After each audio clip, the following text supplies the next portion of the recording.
તો અમદાવાદના અનેક વિસ્તારોમાં ધીમી ધારે વરસાદની શરૂઆત થઈ ચૂકી છે, ત્યારે સરસપુર વોરાના રોજા વિસ્તારમાં વરસાદી પાણી ભરાયા।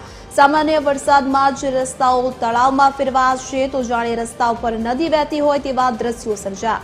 વાહન ચાલકો અને રાહદારીઓને ભારે હાલાકી, જ્યારે અનેક વાહનો પાણીમાં ધીમી ગતિએ પસાર થતા નજરે પડી રહ્યા છે, તો સ્થાનિકોએ ડ્રેનેજ વ્યવસ્થાને લઈને પણ અનેક સવાલ ઉઠાવ્યા છે। દર વર્ષે આ વિસ્તારમાં પાણી ભરાવાની સમસ્યા યથાવત હોવાનું સ્થાનિકો જણાવી રહ્યા છે, ત્યારે વરસાદી પાણીના યોગ્ય નિકાલના દાવા ફરી એકવાર પોકળ સાબિત થયા છે। રેડ એલર્ટ વચ્ચે નાગરિકોમાં ચિંતાનો માહોલ વધ્યો છે, જ્યારે સરસપુરના દ્રશ્યો જે સામે આવી રહ્યા છે, તો આગામી ભારે વરસાદ પહેલા તંત્ર માટે ચેતવણી સમાન સ્થિતિ, પાણી ભરાવાની સમસ્યાના કાયમી ઉકેલની સ્થાનિકો માંગ કરી રહ્યા છે।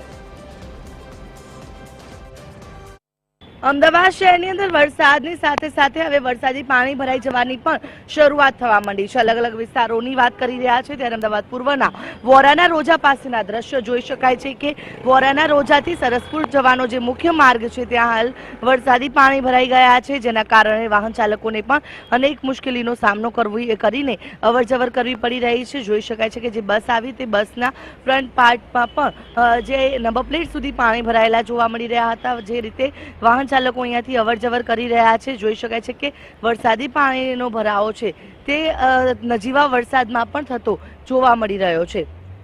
વોરાના રોજા, સરસપુર, રખિયાલ, બાપુનગર સહિતના જે વિસ્તારો છે ત્યાં હાલ વરસાદી પાણી છે તે ભરાઈ ગયા છે અને વાહન ચાલકોને પણ અનેક મુશ્કેલીનો સામનો કરવો પડી રહ્યો છે।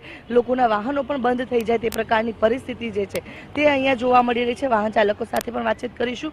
પાણી ભરાઈ ગયા છે, કેટલી मुश्किल? अभी इतना ज़्यादा पानी तो नहीं है, फिर भी भर तो रहा है, लेकिन अब मुश्किल तो वही है, पानी भरता है तो। गाड़ी बंद हो गई आपकी? हाँ, गाड़ी बंद हुई है। कितना आगे कितना पानी है? नहीं, इतने में ही है, ये सर्कल पे ही ज़्यादा भरता है, बाकी तो नहीं है। બિલકુલ, એટલે કે આ જે સર્કલ છે, મુખ્ય માર્ગ છે, ત્યાં અત્યારે હાલ પાણી ભરાયા છે અને જે પરિસ્થિતિ જે છે કે જે વાહન ચાલકોને મુશ્કેલી પણ ક્યાંક વેઠવી પડે છે। અને મહત્વની બાબત એ છે કે અમદાવાદમાં તો જોઈએ તેવો વરસાદ પણ નથી પડ્યો, માત્ર નજીવો વરસાદ છે અને છતાં પણ અમદાવાદ શહેરની અંદર આ પ્રકારની પરિસ્થિતિ છે કે વાહન ચાલકોને મુશ્કેલીનો સામનો જે છે તે કરવો પડે। આગળની તરફ જે મુખ્ય ચાર રસ્તા આવેલા છે ત્યાં પણ તે પ્રકારની પરિસ્થિતિ છે કે જે વરસાદી પાણી છે તે ભરાયેલા અત્યારે હાલ જોવા મળી રહ્યા છે।